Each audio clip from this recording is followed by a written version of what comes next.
Bismillahirrahmanirrahim. Assalamualaikum warahmatullahi wabarakatuh. Baik, pada kesempatan kali ini kita akan membahas salah satu bahasa pemrograman. Nah, bahasa pemrograman di sini adalah bahasa pemrograman Visual Basic. Nah, bahasa pemrograman Visual Basic adalah bahasa pemrograman yang dikembangkan oleh Microsoft. Jadi bahasa pemrograman ini cukup populer karena bahasa pemrograman ini mudah untuk dipelajari. Nah, untuk membuat aplikasi menggunakan Visual Basic, kita membutuhkan editor yang namanya Microsoft Visual Studio. Jadi saya di sini menggunakan Microsoft Visual Studio 2010 Ultimate sebagai editornya. Sama kayak seperti bahasa pemrograman PHP yang mana membutuhkan editor juga seperti Notepad++, Notepad atau Sublime Text atau Visual Studio Code ya, dan yang lain-lain. Nah, di sini untuk bahasa pemrograman Visual Basic sendiri kita menggunakan Microsoft Visual Studio. Ini adalah tampilan awal dari Microsoft Visual Studio. Ini adalah start page ya. Jadi langsung aja kita mulai belajar membuat aplikasi. Oke, pada kesempatan kali ini kita akan membuat aplikasi sistem informasi untuk sekolah ya. Kita langsung aja ke new project. Nah, pastikan ini kita memilih Visual Basic dan di sini kita menggunakan form application. Nah, name di sini gunanya adalah untuk membuat nama aplikasi yang akan kita buat. Langsung aja kita buat aplikasi sekolah. Ini adalah tampilan awal untuk editornya. Jadi pada tampilan ini kita akan mendesain form input dari program yang akan kita buat. Nah, di sini defaultnya adalah form 1 dan ini bisa kita ganti namanya ya. Caranya diklik kanan aja di sini. Kita ganti namanya menjadi form, kita singkat aja ya, agak susah. Form data siswa misalnya. Oke, langsung aja kita desain formnya. Mungkin saya lebarkan sedikit. Nah, saya menggunakan group box ya, ini dia, tarik aja ke dalam atau diklik 2 kali juga boleh, terserah. Nah, jadi di sini saya menggunakan group box. Tujuan group box ini adalah kalau seandainya kita ingin merubah desain dengan cepat, maka apa yang ada dalam group box ini kita tinggal pindah, kita tinggal move, dan semua yang ada di dalam group box itu akan ikut pindah juga. Jadi kita nggak harus memindahkannya satu-satu. Oke, di sini saya menggunakan 2 group box. Nah, group box yang pertama ini mungkin saya ganti namanya di properties. Saya ganti namanya menjadi data siswa. Oke, group box kedua itu saya ganti menjadi data wali ya. Ini saya geser dulu. Nah, ini dilebarkan aja mungkin ya, kalian custom aja, belah desainnya sebagus dan semenarik mungkin. Nah, di sini saya menggunakan label ini dia label.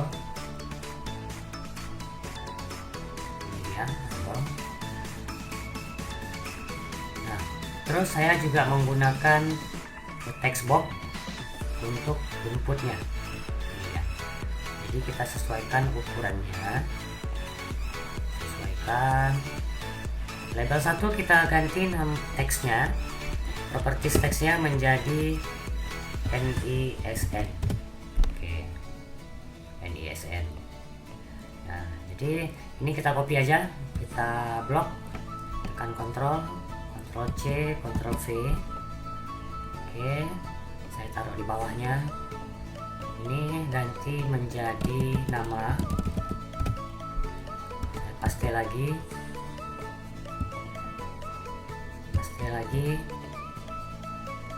Ini ganti menjadi jenis kelamin. Nah, untuk jenis kelamin itu ketentuannya udah ada, karena jenis kelamin di dunia ini cuma ada dua, yaitu laki-laki dan perempuan. Jadi ini tidak cocok menggunakan text box. Maka untuk jenis kelamin kita bisa menggunakan di sini.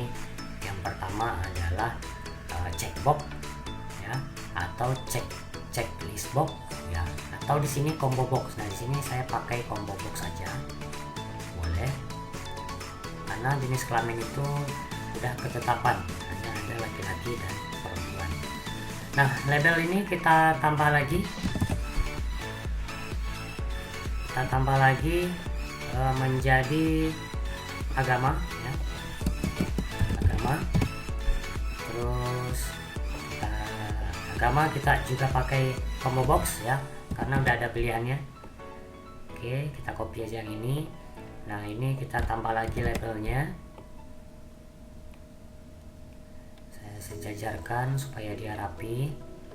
Nah ini kita kasih alamat. Nah alamat, untuk alamat ini bisa jadi panjang, jadi kita checklist ini, multi line nya checklist, dan tarik ke bawah ya, mungkin segini cukup kira-kira ya, karena untuk alamat itu mungkin panjang karakternya, ada jalan, RT, RW, kelurahan, kecamatan ya.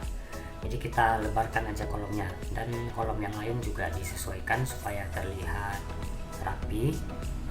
Terus berikutnya siswa memiliki kelas ya, kita tambah lagi, kita copy aja lagi yang ini ya, kelas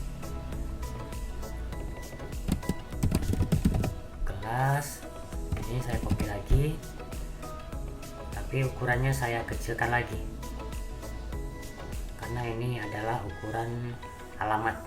Oke, terus ini saya copy lagi, siswa itu memiliki tempat lahir dan siswa juga memiliki tanggal lahir. Oke.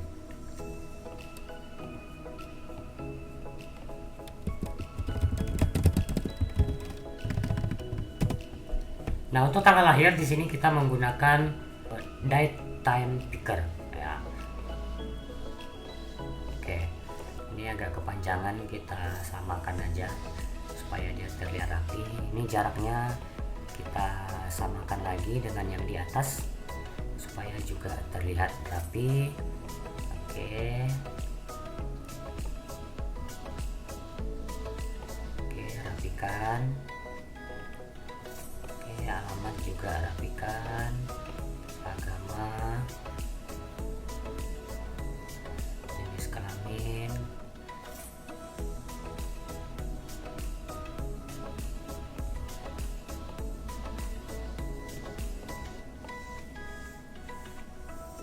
oke, mungkin segitu cukup kira-kira ya. Berarti ini adalah group box data mahasiswa. Nah seperti yang saya sampaikan tadi, jikalau seandainya kita ingin merubah desain, kita cukup pindahkan group boxnya saja, maka semua yang ada isi di group box ini juga ikut berpindah tanpa kita memindahkan satu-satu. Nah jadi itulah fungsi dari group box. Oke, mungkin kita kembalikan lagi ke posisi awal. Nah sekarang kita masuk ke group box yang kedua, yaitu group box data wali. Oh ya, ini biar sama, saya buat huruf kapital juga. Nah data wali juga kita sesuaikan besarnya ya. Ya boleh kita copy aja dari sini. Oke, kurang panjang berarti data wali. Nah, kita buat juga sejajar supaya dia rapi. Nah wali kita buat di sini nama wali. Terus kita copy lagi, kita buat di sini alamat wali.